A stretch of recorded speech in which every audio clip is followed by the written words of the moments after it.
اعوذ باللہ من الشیطان الرجیم، بسم اللہ الرحمن الرحیم۔ ناظرین محترم، السلام علیکم ورحمۃ اللہ وبرکاتہ۔ میں ہوں آپ کا میزبان محمد رئیس احمد، اور پیش کیا جا رہا ہے خصوصی پروگرام خلیفہ ثالث۔ آپ جانتے ہیں 18 ذی الحج کو حضرت سیدنا عثمان غنی رضی اللہ تعالیٰ عنہ کی شہادت ہے، اور اس شہادت کو یاد کرنے کے لیے ہر سال ان دنوں میں ARYQTV خصوصی اہتمام کرتا ہے تاکہ اس خلیفۃ المسلمین، داماد رسول، ذو النورین، جامع القرآن، کامل الحیاء والایقان حضرت سیدنا عثمان ابن عفان رضی اللہ تعالیٰ عنہ کی خدمت میں خراج عقیدت و محبت پیش کیا جائے، اور ان کی اسلام کے لیے جو خدمات ہیں انہیں ناظرین تک پہنچایا جائے۔ یہ ایک بہت اچھا تسلسل ہے کہ ان کی زندگی کا ہر گوشہ جو ہے آپ پر مستحضر ہو رہا ہے، اور کتب تاریخ کی روشنی میں علماء حضرات اپنے وقی مطالعے کی روشنی میں ماشاءاللہ آپ کی سیرت و کردار کے حوالے سے اور دینی خدمات کے حوالے سے جائزہ لے رہے ہیں۔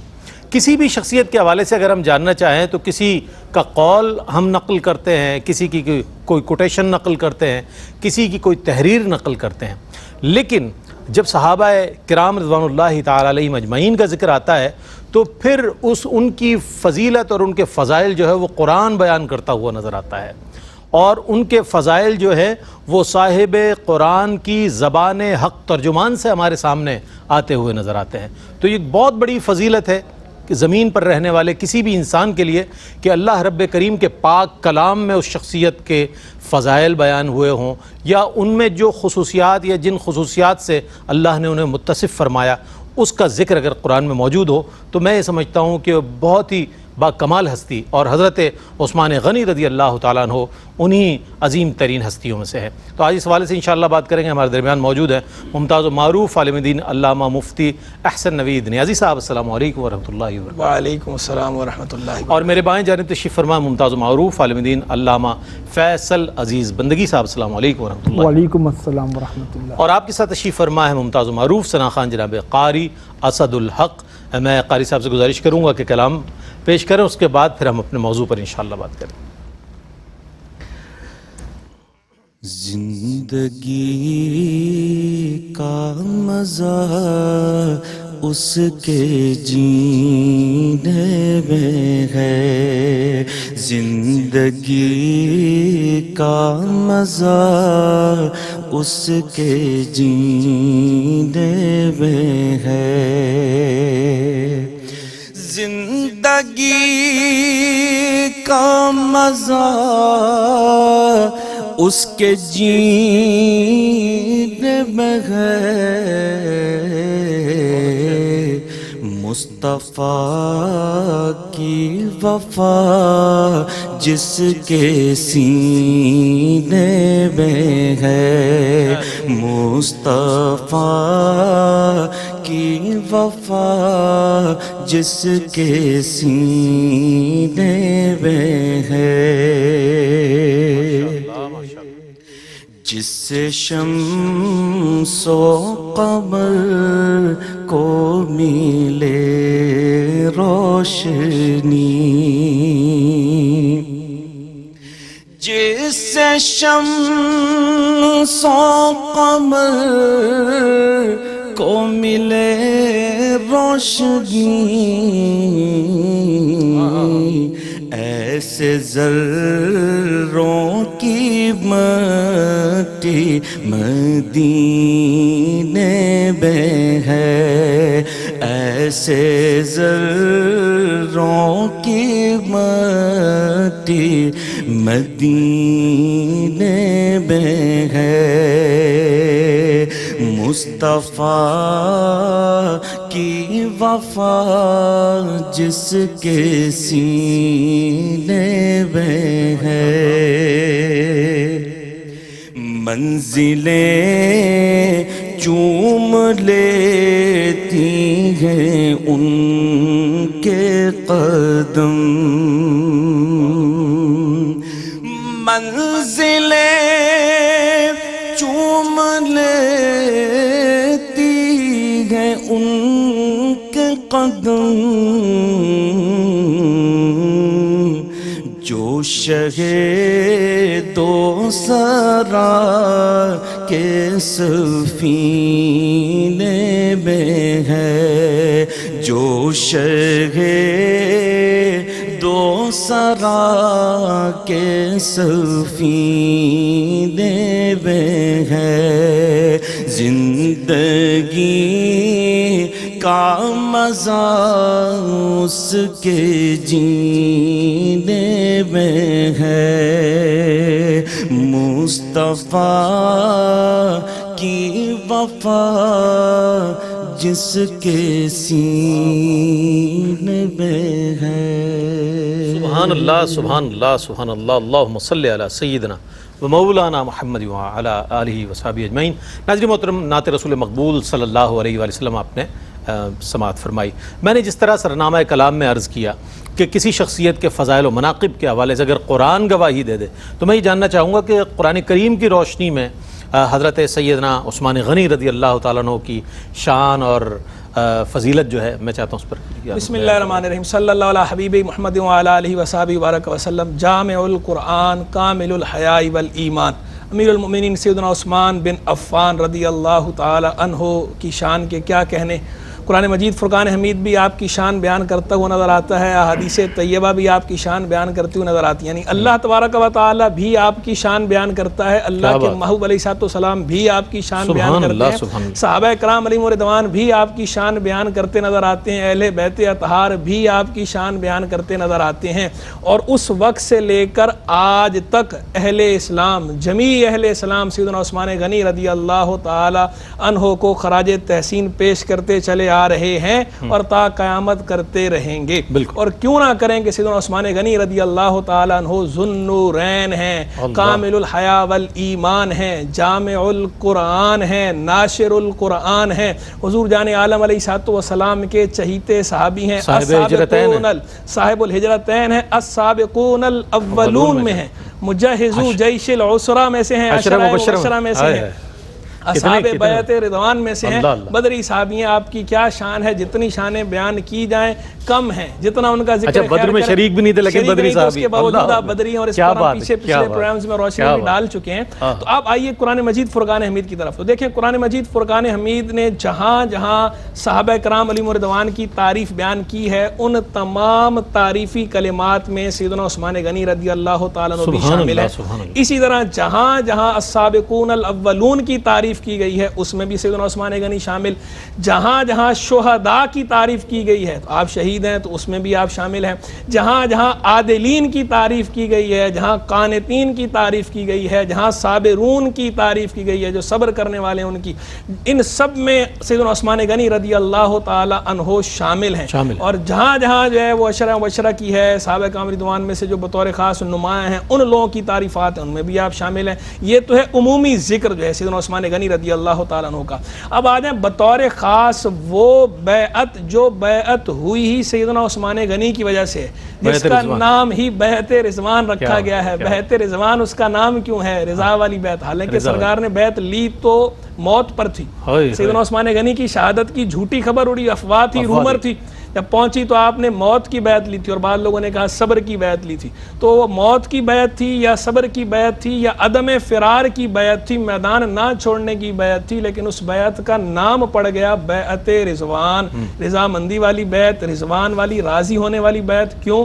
کیونکہ اللہ تبارک و تعالیٰ نے اس کے لیے قرآن مجید فرقان حمید میں فرما دیا، لَقَدْ رَضِيَ اللَّهُ عَنِ الْمُؤْمِنِينَ إِذْ يُبَايِعُونَكَ تَحْتَ الشَّجَرَةِ، اللہ راضی ہو گیا ان ایمان والوں سے جنہوں نے محبوب تمہاری بیعت کی درخت کے نیچے۔ تو وہ بیعت کس کی وجہ سے ہوئی؟ سیدنا عثمان غنی کی وجہ سے۔ تو جو اس بیعت میں شریک ہوئے، اللہ تبارک و تعالیٰ نے ان تمام شرکائے بیعت کو اپنی رضا کا مجدہ سنا دیا اسی دنیا کے اندر کہ اللہ راضی ہو گیا، صیغہ ماضی کے ساتھ، لقد رضی اللہ عن المؤمنین، اللہ راضی ہو گیا ان مومنوں سے۔ تو وہ جن مومنوں سے اللہ راضی ہوا اس میں سیدنا عثمان غنی خود بھی شامل ہیں، اور سیدنا عثمان غنی کی وجہ سے وہ بیعت ہو رہی ہے۔ عثمان غنی کی شان یہ ہے قرآن کے مطابق کہ جو سیدنا عثمان غنی کی وجہ سے ہونے والی بیعت میں شامل ہو جائے اللہ اس سے راضی ہو جاتا ہے۔ اور آگے فرمایا فَأَنزَلَ السَّكِينَةَ عَلَيْهِمْ، اللہ نے ان پہ سکون نازل فرمایا ہے، وَأَصَابَهُمْ فَتْحًا قَرِيبًا، اور اللہ نے انہیں قریب آنے والی فتح کی بشارت دی، اس کا اجر عطا فرمایا کہ قریب آنے والی یہ فتح بشارت، اِنَّا فَتَحْنَا لَكَ فَتْحًا مُبِينًا، بالکل وہ فتح پہ ہوئی یہ۔ اور وہ جو دست مبارک سرکار عیسیٰ تو سامنے رکھا سیدنا عثمان عثمان غنی کو شریک کیا، اپنا دائیں ہاتھ بائیں ہاتھ پہ مار کے فرمایا کہ یہ عثمان کا ہاتھ، اور مارا پھر کہا یہ عثمان کی بیعت، تو اللہ نے اس کو کس طرح تعبیر فرمایا، ید اللہ فوق ایدیہم، اللہ کا ہاتھ ان کے ہاتھ پر ہے۔ تو سیدنا عثمان غنی کا ہاتھ سرکار عیسیٰ السلام کے ہاتھ کو اللہ اپنا ہاتھ قرار دے، اور سرکار عیسیٰ السلام عثمان اپنے ہاتھ کو عثمان غنی کا ہاتھ قرار دیں۔ یہ قرآن کی روح سے سیدنا عثمان غنی رضی اللہ تعالیٰ عنہ کی شان ہے۔ بہت بیعت رضوان کے حوالے سے کیا بات ہے، حضرت سیدنا عثمان غنی رضی اللہ، اور وہ بھی تو منظر دیکھا ہوگا نا چشم فلک نے، کہ آپ مکے میں ہیں اور آپ کو اجازت دی جا رہی ہے کہ آپ طواف کر لیں، اللہ اکبر، آپ نے فرمایا میرے آقا اگر نہیں کریں گے تو میں نہیں کروں گا۔ یہ ایسے ہوتے ہیں عاشق، کعبۃ اللہ سامنے ہے لیکن رسول اللہ ساتھ نہیں ہے، اللہ اکبر۔ اچھا علامہ صاحب یہ فرمائیے گا کہ اس طرح قرآن کی روشنی میں فضائل حضرت سیدنا عثمان غنی رضی اللہ تعالیٰ عنہ کے بیان ہوئے، احادیث نبویہ صلی اللہ علیہ وآلہ وسلم کی روشنی میں ہم چاہیں گے کچھ بیان۔ احادیث نبویہ میں حضرت سیدنا عثمان ذو النورین رضی اللہ تعالیٰ عنہ کے فضائل بکثرت موجود ہیں، ان میں سے چند احادیث کا میں تذکرہ یہاں کر دیتا ہوں، اور پھر ہر حدیث کے لیے میں الگ الگ حوالہ دینے سے پہلے میں ابتدا میں یہ عرض کر دوں کہ جو میں آگے احادیث پیش کر رہا ہوں یہ صحیح بخاری، صحیح مسلم، جامع ترمذی، ابن ماجہ، مسند احمد ابن حنبل میں یہ روایات موجود ہیں، حلیۃ الاولیاء میں یہ روایات موجود ہیں۔ شان عثمان ذو النورین کہ آقا دو جہاں علیہ الصلوۃ والسلام نے صحیح مسلم کی روایت فرمایا کہ میں عثمان سے کیوں نہ حیا کروں کہ عثمان تو وہ حیادار ہے جس سے فرشتے بھی حیا کرتے ہیں۔ اور پھر اس کے بعد اسی روایت میں ایک اضافے کے ساتھ حضرت امام احمد ابن حنبل نے اس کو بیان کیا کہ میری حضور نے فرمایا میری امت میں سب سے زیادہ باحیا عثمان ذو النورین، میری امت کا سب سے زیادہ حیا دار۔ پھر حضرت عثمان ذو النورین رضی اللہ تعالیٰ عنہ کو آقا دو جہاں علیہ الصلوۃ والسلام نے جب اپنی شہزادی سے عقد کیا تو فرمایا کہ میں نے یہ نکاح اللہ کے حکم سے کیا ہے، اللہ کی مرضی یہ ہے کہ مصطفیٰ کریم کی شہزادی عثمان ذو النورین کو بیاہی جائے۔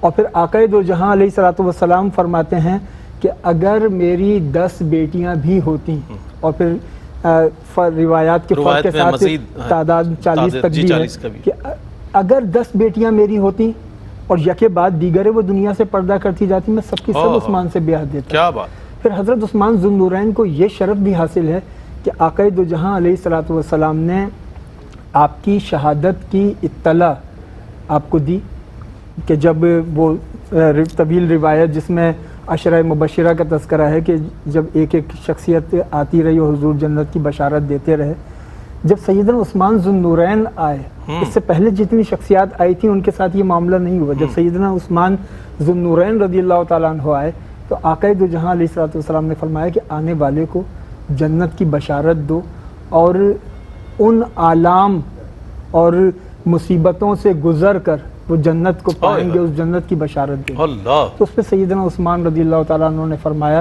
کہ اے اللہ میں تجھ سے صبر کا سوال کرتا ہوں، مجھے صبر پر استقامت دے۔ اچھا علامہ صاحب اگر آپ اجازت دیں ایک وقفہ لے لیتے ہیں، وقفے کے بعد پھر احادیث نبویہ صلی اللہ علیہ وآلہ وسلم میں جو حضرت سیدنا عثمان غنی رضی اللہ تعالیٰ عنہ کے فضائل و مناقب ہیں انشاءاللہ علامہ صاحب بیان فرمائیں گے، آپ ہمارے ساتھ رہیے گا۔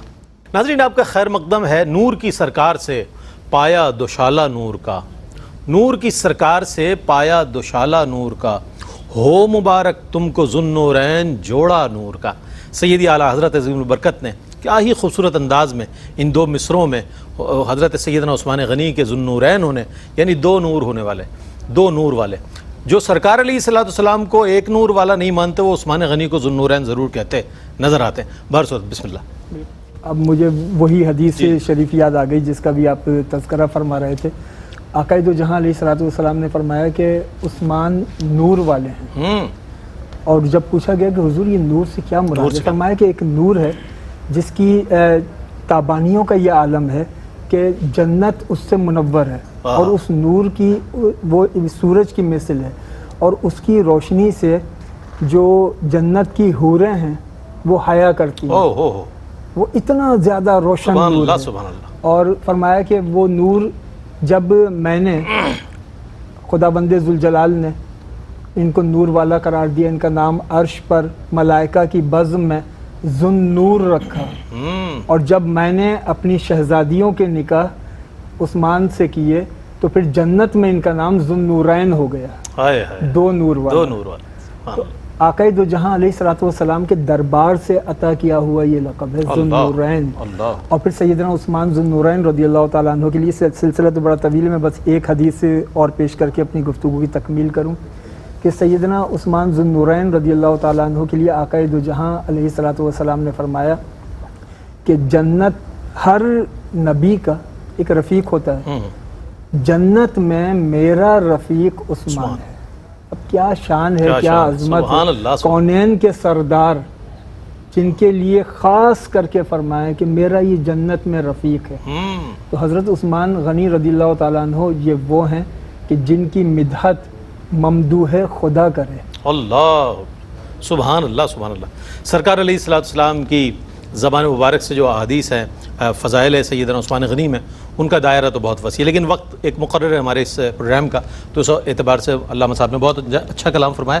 اچھا، یقیناً ایک عظیم مرتبہ آپ نے پایا خلفائے راشدین المہدیین رضوان اللہ تعالیٰ علیہم اجمعین، اور جمیع صحابہ میں اگر ہم دیکھیں تو حضرت عثمان غنی کئی حوالوں سے کئی تفردات نظر آتے ہیں آپ کی جو شہادت ہے اس کے حوالے سے بھی ہم دیکھتے ہیں کہ ایک شہید مظلوم کے طور پر آپ سامنے آتے ہیں، جبکہ آپ صاحب اقتدار ہیں، اس وقت خلیفہ وقت ہیں، آپ کے پاس بہت بڑی فورس ہے، مدینے میں قیام ہے آپ کا، لیکن مدینے میں خون ریزی نہیں چاہتے، آپ بد امنی نہیں چاہتے۔ کیا آپ فرمائیے گا سوال ہے آپ کی شہادت کے بعد؟ سیدنا عثمان غنی رضی اللہ تعالیٰ عنہ کی شہادت کی بشارت تو سرکار علیہ السلام اپنی ظاہری حیات طیبہ میں ہی دے چکے تھے۔ بڑا ہی مشہور واقعہ کئی کتب حدیث میں موجود ہے کہ حضور جان عالم علیہ السلام جب جبل احد پر تشریف لے گئے اور آپ کے ساتھ سیدنا صدیق اکبر، سیدنا فاروق اعظم اور سیدنا عثمان غنی موجود تھے، تو پہاڑ کو جنبش ہوئی، تھوڑا سا لرزہ طاری ہوا، اشاق جسے یوں تعبیر کرتے ہیں کہ جھوما، تو سرکار علیہ السلام نے اس کو ٹھوکر مار کے فرمایا تھا کہ ساکن رہو، تم ساکن ہو جاؤ، کیونکہ تمہارے اوپر ایک نبی، ایک صدیق اور دو شہید ہیں۔ دو شہید، تو چار بندے تھے، چاروں کے لیے حضور نے فرمایا ایک نبی، ایک صدیق، دو شہید، سیدنا فاروق اعظم اور سیدنا فاروق اعظم اور عثمان غنی، دونوں کی شہادت کی یعنی بشارت بھی سرکار علیہ السلام نے پہلے سے ہی دے دی۔ تو حضور جان عالم علیہ السلام نے یہ غیب کی خبر اللہ کے اذن سے عطا فرمائی۔ سیدنا عثمان غنی کے شہید ہونے کو حضور جان عالم علیہ السلام بیان فرما رہے ہیں۔ اس سے یہ بھی پتہ چلا کہ وہ واقعتاً شہادت ہے، یعنی یہ نہیں کہا جا سکتا کہ وہ کسی نے بغاوت کی تو کسی نے وہ قتل کیا، وہ قتل تو ہے لیکن وہ ہے مرتبہ شہادت ہی، شہادت کا درجہ ہے کہ سرکار علیہ السلام کی زبان سے ان کو شہید قرار دیا گیا ہے، تو اسے شہادت سے تعبیر کیا گیا۔ تو جب زبان رسالت مآب علیہ السلام سے سٹیمپ لگ گئی شہادت کی تو وہ شہادت ہی ہے، اور ایسی شہادت ہے دل دوز ثانیہ شہادت ہے۔ جو بھی درد مند دل رکھنے والا ہو، حساس دل رکھنے والا ہو، اگر وہ کتب تاریخ پڑھے اور اس کے کتب سیر پڑھے اور اس کے اندر سیدنا عثمان غنی رضی اللہ تعالیٰ عنہ کی شہادت کا تذکرہ پڑھے، تو میرا خیال نہیں ہے کہ اس کی آنکھیں نم نہ ہو۔ آنکھیں نم ہوئے بغیر وہ تذکرہ پڑھا ہی نہیں جا سکتا کہ اتنی بے دردی کے ساتھ آپ کو شہید کیا گیا، اور آپ صاحب اقتدار ہیں، خلیفۃ المسلمین ہیں، اور سیدنا عثمان غنی کے ہاتھ میں سب کچھ تھا، یعنی ایسا نہیں ہے کہ آپ جو ہے روک نہیں سکتے تھے، آپ سب کچھ کر سکتے تھے، لیکن ایک تو آپ کی شرم و حیا، آپ کی عفت، آپ کی پاک دامنی اور مسلمانوں کے ساتھ آپ کی خیر خواہی، آپ نے نہیں چاہا کہ میری وجہ سے کسی مسلمان کا خون بہے۔ خون ریزی سے بچنا، مسلمانوں میں تفرقے سے بچنا، مسلمانوں میں انتشار سے بچنا، یہ اتنا بڑا کام ہے کہ اس کام کے لیے سیدنا عثمان غنی نے اپنی جان آفرین کے سپرد کر دی، یہ کام نہیں ہونے دیا۔ جبکہ مولا علی نے اپنے شہزادوں کو بھیجا، مولا علی نے اپنے شہزادوں کو بھیجا، اور بھی کئی بات صحابہ کرام، اجلہ صحابہ کرام رضوان جو ہے وہ آئے باقاعدہ، اور انہوں نے کہا اہل مدینہ نے آ کے ہم قتال کرتے ہیں۔ سیدنا عثمان غنی نے ان کو باقاعدہ تنبیہ کی اور تہدید کی اور فرمایا جو ایسا کرے گا وہ میرا دشمن ہے، جو میرے ساتھ دوستی رکھتا ہے، جو میری حمایت چاہتا ہے وہ ایسے نہ کرے۔ قتال سے آپ نے ان کو باز رکھا، منع فرمایا، خود منع فرمایا۔ اچھا، اور دوسری بات یہ کہ جو لوگ اس طرح آپ کی شہادت کے لیے آئے ہوئے تھے وہ لوگ بھی سارے ایک منظم سازش کے تحت آئے ہوئے تھے، ایک پروپیگنڈا تھا، اور پروپیگنڈا یوں تھا کیونکہ ظاہری بات ہے وسعت اسلامی حدود بڑھتی گئیں، اس میں فتوحات میں وسعت آتی گئی، بہت سارے علاقے فتح ہوئے۔ اب ان علاقوں کے فتح ہونے کے نتیجے میں ان لوگوں کی قبائلی عصبیتیں تو تھی صحیح، جن علاقوں کو مسلمانوں نے فتح کیا ہے، تو اب آہستہ آہستہ وقت کے ساتھ ساتھ آگے ان کے اندر تعصب تو پیدا ہونا تھا کہ بھئی یہ ہم سے ان لوگوں نے جو ہے فتح کر کے ہم مفتوح ہوئے، ہم مغلوب ہوئے، ہم سے چھن گیا ہے سب، تو وہ ان کے اندر ہی اندر ایک وہ لاوا تو پک ہی رہا تھا۔ اس کے لیے انہوں نے مختلف سازشیں اختیار کی، پھر غیر مسلم تو ہر دور میں سازشیں کرتے رہے ہیں اسلام کے خلاف، یعنی اسلام و فوبیا کی فضا اس وقت بھی پیدا ہو رہی تھی، اسی کے تحت جو ہے یہ کیا گیا۔ لیکن ضمناً ایک سوال مفتی صاحب آتا ہے ذہن میں اور لوگ کرتے نظر آتے ہیں کہ بھئی آپ صاحب منصب ہیں اور آپ کے پاس اس وقت منصب خلافت ہے، عسکری آپ کے پاس بہت 44 لاکھ مربع میل پر آپ کی حکومت ہے، باغیوں کا ٹولہ اتنا بڑا نہیں تھا، آپ چاہتے تو اس کی سرکوبی کر سکتے تھے، اس حوالے سے بھی پھر لوگ سوالات آتے ہیں۔ لیکن دراصل ہوا یہ کہ باغیوں نے کیا کیا، پہلے تو آپ ذرا تھوڑا جب تاریخ اٹھائیں گے نا تو آپ وہاں آپ کے سامنے پکچر کلیئر ہوگی کہ ہوا کیا کہ ان لوگوں نے جھوٹے خط لکھے، ایک علاقے ان لوگوں نے آپس میں گینگ بنا کے انہوں نے پلان بنایا کہ ہم نے کرنا کیا، لوگوں میں بد دلی پھیلانی ہے، تو بد دلی پھیلانے کا سب سے بڑا ذریعہ کیا ہوتا ہے، افواہیں پھیلانا، اور اس وقت آج کل کی طرح تو ذرائع ابلاغ تھے بھی سوشل میڈیا جناب سبھی آج کل کے ذرائع ابلاغ اتنے فاسٹ ہونے کے باوجود جب افواہیں پھیلتی ہیں تو کیسے پھیلتی ہیں، سچ تو چھپ جاتا ہے اور جھوٹ سامنے آ جاتا ہے، بالکل اس کا سد باب کرنا ممکن ہو جاتا ہے، ممکن نہیں رہتا، تو اس دور میں تو بالکل ہی ممکن نہیں تھا سد باب کرنا۔ انہوں نے چند لوگوں نے مقرر آپس میں کر کے انہوں نے کیا کیا، ایک علاقے کے والوں نے دوسرے علاقے والوں کو خط لکھا، اس گورنر کو خط لکھا کہ یہاں والا گورنر جو ہے ظلم کر رہا ہے، ادھر والوں نے ادھر خط لکھا یہاں والا ظلم کر رہا ہے، اس طرح کر کے انہوں نے سارے علاقوں میں یہ بات پھیلا دی، چیم گوئیاں شروع ہو گئیں کہ جناب ظلم ہو رہا ہے، عدل نہیں ہو رہا، ظلم ہو رہا ہے، عدل نہیں ہو رہا۔ پھر اس کے بعد وہ شکایتیں آ رہی ہیں دربار خلافت میں سیدنا عثمان غنی کے پاس، سیدنا عثمان غنی رضی اللہ عنہ گورنروں کو طلب فرما رہے ہیں، طلب فرما کے باقاعدہ کمیٹی بنا رہے ہیں، کمیٹی بنا کے باقاعدہ تحقیقات کر رہے ہیں، تحقیقات کے نتیجے میں یہ بات سامنے آ رہی ہے کہ بھئی یہ ساری جھوٹی شکایتیں اور ایک دو لوگوں نے ہی اس طرح کر کے پھیلائی ہیں، اور ہر خطے سے ایک یا دو لوگ، تھوڑے سی چند لوگ ہیں، نفر قلیل ہے، زیادہ لوگ نہیں ہیں، سازش کے تحت کر رہے ہیں۔ تو آپ نے اس کا سد باب کرنے کی کوشش کی، لیکن اس کا نتیجہ یہ نکلا کہ چونکہ ان لوگوں کو نے تو پلان بنا رکھا تھا نا، سازش تو سازش ہوتی ہے، انہوں نے اس کے نتیجے میں آپ کو بدنام کرنا شروع کر دیا کہ گویا آپ بھی ملے ہوئے ہیں اور آپ اقربا پروری سے کام لے رہے ہیں، تو یہ انہوں نے اس پہ اور سیدنا عثمان غنی کو کٹہرے میں کھڑا کر دیا۔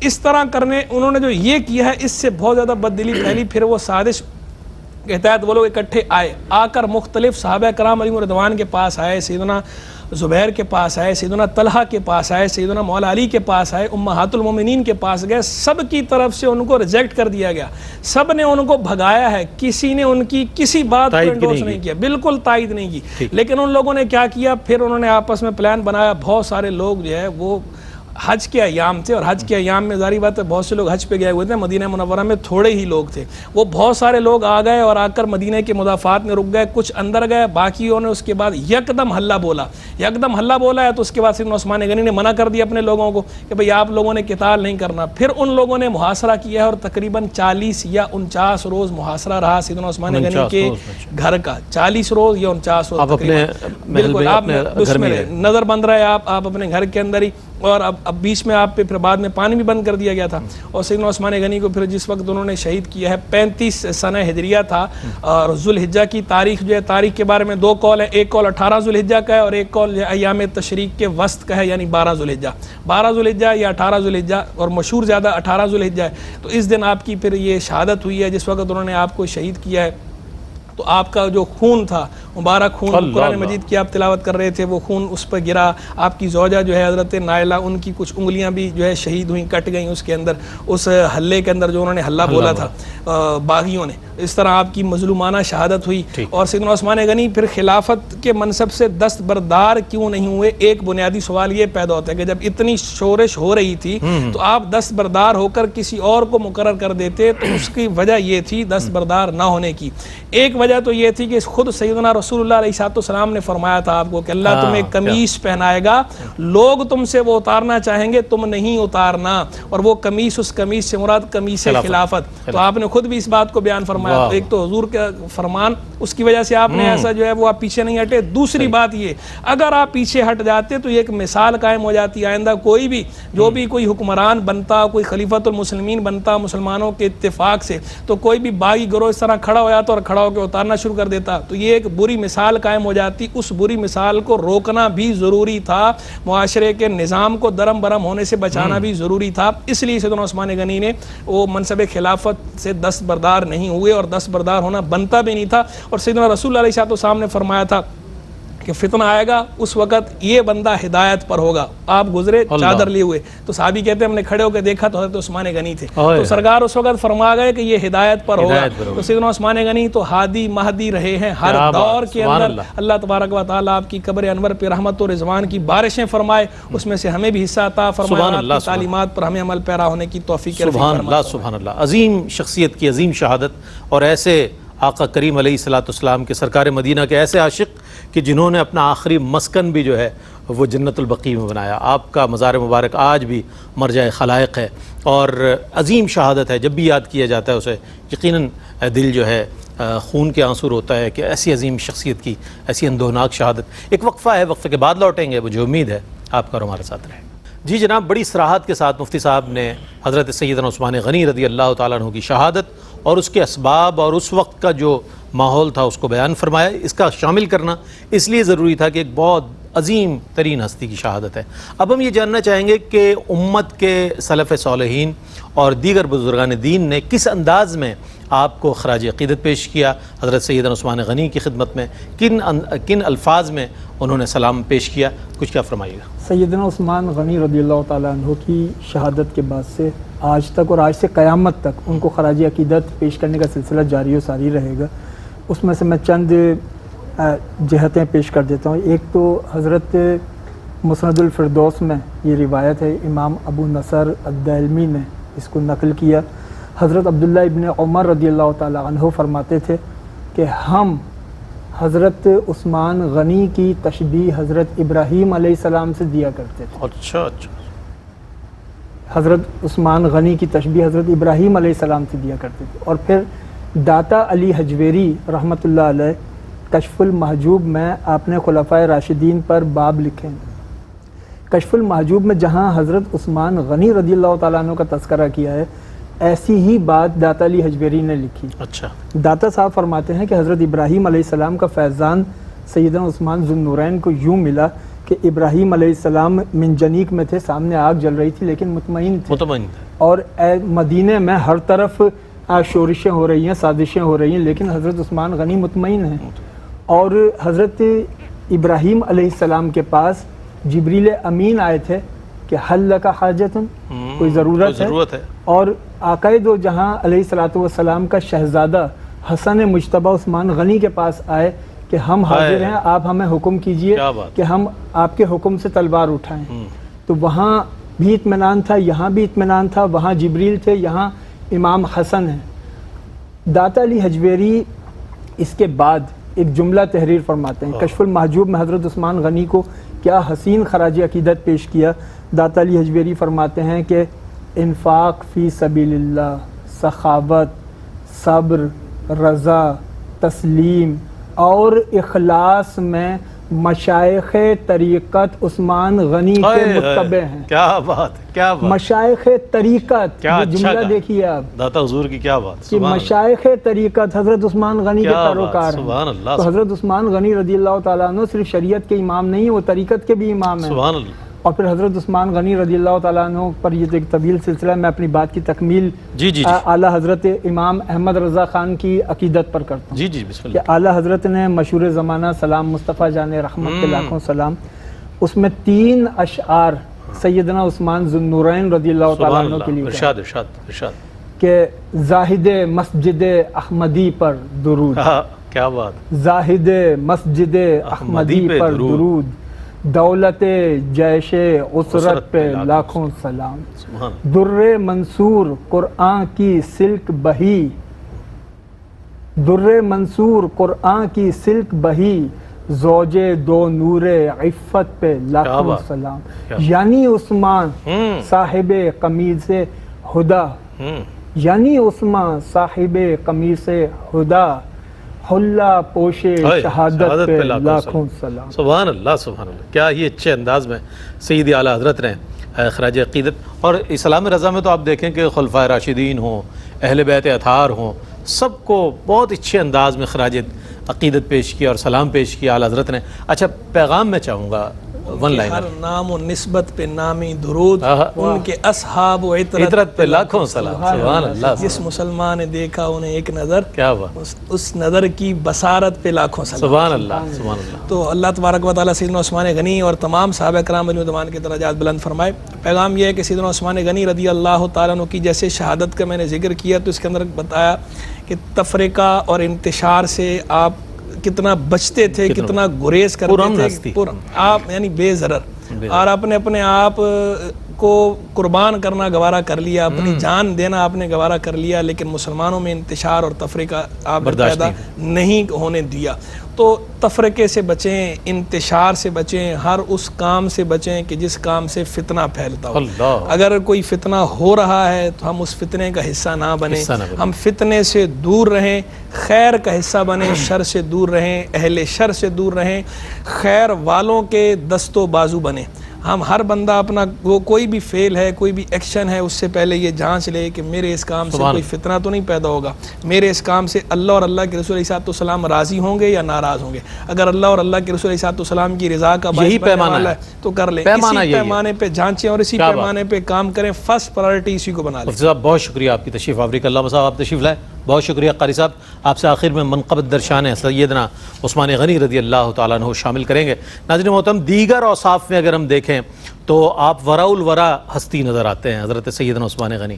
لیکن اگر آپ تاریخ انبیاء پر نظر ڈالیں تو تاریخ انبیاء میں بھی کسی بھی نبی کی 2 شہزادیاں کسی ایک شخصیت کے حوالہ میں نظر نہیں آتی. یہ جو وصف ہے تمام انسانیت میں سیدنا عثمان غنی رضی اللہ تعالیٰ عنہ کے حصے میں نظر آتا ہے. اللہ تعالیٰ آپ کے مزار پر انوار پر اپنی کروڑوں رحمتوں کا نزول فرمائے. منقبت درشان ہے سیدنا عثمان غنی رضی اللہ تعالیٰ عنہ. اور اس کے ساتھ ہی اپنے میزبان محمد رئیس احمد کو اجازت دیجیے. اللہ حافظ. دنیا پہ آیا خدمت عثمان غنی ہے، دنیا پہ آیا خدمت عثمان غنی ہے، دنیا پہ آیا خدمت عثمان غنی ہے. اسلام کی جان دولت عثمان غنی ہے، اسلام کی جان دولت عثمان غنی ہے. رشک فرشتوں کو بھی اس شرم و حیا پر، اس شرم و حیا پر ہے رشک فرشتوں کو بھی اس شرم و حیا پر. اللہ رے کیا غیرت عثمان غنی ہے، اللہ رے کیا غیرت عثمان غنی ہے. جان دے دی مگر خون مسلمان بہایا، مسلمان بہایا.